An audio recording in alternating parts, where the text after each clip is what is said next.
6 signs na hindi ka kayang panindigan ng girlfriend mo. Masakit ito, pero mas masakit manatili sa taong hindi ka kayang ipaglaban. Kaya makinig ka para malaman mo. Number 1. Sikreto ka sa importanteng tao sa buhay niya. Hindi ka kilala ng pamilya niya. Hindi ka kilala ng mga kaibigan o katrabaho niya. Laging may dahilan, pero wala namang malinaw na plano. Number 2, iba siya kapag may ibang tao. Malambing kapag kayong dalawa lang. Iba ang tono kapag may kasama. Parang nahihiya siyang i-claim ka. Number 3, hindi ka niya dinedepensahan. Kapag may nanalait o nagdududa sa'yo, tahimik lang siya. Walang side, wala kang maririnig, walang paninindigan. Number 4, pinaparamdam niyang option ka lang. Kapag convenient, nandyan siya. Kapag hindi, nawawala. Ikaw ang nag-a-adjust at ikaw lang din ang naghahabol.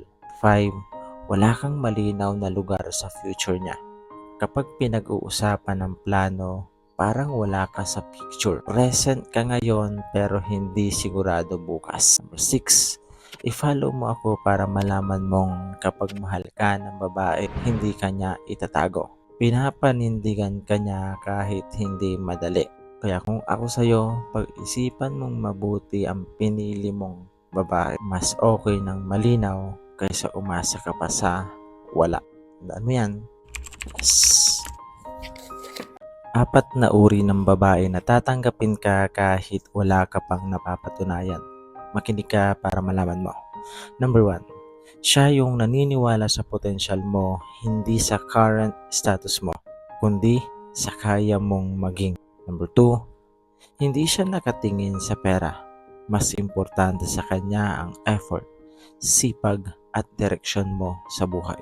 Number 3, kakampi mo siya, hindi ka niya minamaliit sa hirap, kundi tinutulungan ka niyang umangat para pagdating ng araw, kuminhawa ang inyong buhay pareho. Number 4, i-follow mo ako para malaman mong kapag may babaeng ganito sa buhay mo, huwag mong sayangin. Hindi lahat kayang magmahal ng walang hinihinging kapalit. Lalong-lalo na yung tatanggapin ka kahit wala ka pang napapatunayan o walang-wala ka pa sa buhay. Tandaan mo yan. God bless. 4 red flags na hindi mo dapat baliwalain. Makinig ka para malaman mo. Number 1, consistent disrespect. Hindi joke, hindi feelings o emotion. Pattern ito. Number 2, secretive behavior. Laging may tinatago. Laging defensive kapag tinatanong. Nagsisinungaling palagi. Number 3, emotional manipulation. Ikaw lagi ang may kasalanan. Ikaw lagi ang nagsusorry. Hindi mo maisip kung saan ka mismo lulugar sa inyong dalawa. Number 4, i-follow mo ako para malaman mong red flags don't disappear. They grow. Umuunlad sila. Dumadami. Kapag binaliwala mo ngayon, mas malaki ang damage later. Hindi ka praning kapag may napapansin ka. Intuition is data collected by experience. Pakinggan mo ito. Mas okay nang umalis ng maaga kaysa manatili sa relasyong alam mong sisira sa'yo. Tandaan mo yan. God bless. Kapag ex ng kaibigan mo, wag na wag mong jojowain. Ito yung tinatawag nilang bro code. Hindi lang ito tungkol kasi sa love. Tungkol ito sa malaking respeto bilang pagkakaibigan. Kahit sabihin mong tapos na sila, may history pa rin iyan. May pinagsamahan, may sakit, may kwento, at hindi mo basta mabubura iyon. Pwedeng maapektuhan ng tiwala ng tropa mo sa'yo. Kahit okay lang sa simula, darating yung awkwardness, selos o sama ng loob na hindi agad nawawala. Hindi lahat ng pwede ay dapat mong gawin. Dapat, lalo na kung may masasaktan na isang tao tapos totoo pa sa'yo, tinuturing mo pa siyang kaibigan. Madaming pwedeng mahalin, pero iilan lang ang tunay na kaibigan.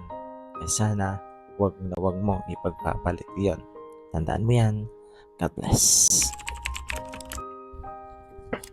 4 na personality ng lalaki na ayaw ng isang babae. Makinig ka para malaman mo. Number 1, walang direksyon sa buhay. Yung walang goals, plano, o drive o masenso. Nakaka-turn off at nakaka-worry iyon sa future. Number 2, mayabang pero walang laman. Puro salita lang, flex, pero kulang sa actions at consistency. Number 3, walang emotional maturity.